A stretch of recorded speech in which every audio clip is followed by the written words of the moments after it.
įtūpstai su štangutė. Mes naudojam lazdą, kadangi žmogus pirmą kartą atėjo, reikia išmokti technikos. Už nugaros užkelk, už galvytės, taip, patogiai pasidėk, mentės suvesk, va čia, va, matai, padedi patogiai, gerai.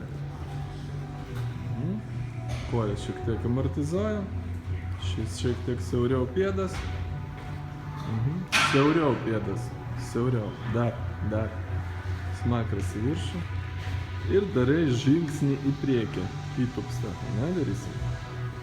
Hop, žemyn ir grįžti atgal į pradinę padėtį. Hop, kitą koją. Kojų pirštai žiūri tiesiai.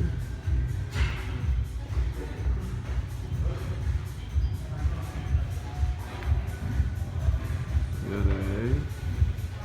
Pėdas neišsukinėk tiesiai ir į mane, jo. Pirštai, kojų pirštai į mane.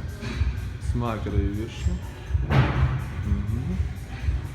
Ir dabar pabandyk variantą, kai darai žingsnį atgal. Šiek tiek išeik į priekį. O. Tas pats atgal. Oba. Nu va, gal gražiau gaunasi, šaunuom.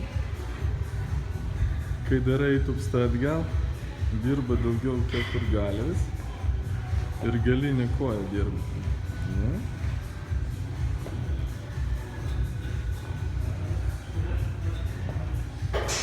Kai darai įtūpstą į priekį, dirba pas tave daugiau priekinė koja. Irgi keturgalės ir sėdmenys. Priklausomai nuo žingsnio pločio pas tave, apkrova bus biški kitokia. Dar kartelį padaryk, pažiūrėsim atgal. Biški griūni iš korpusą tiesiai, o. Gerai. Su iškvėpimu į viršų, bum. Iškvėpi, oda. Iškvėpi į viršų. Gerai, šaunuolė.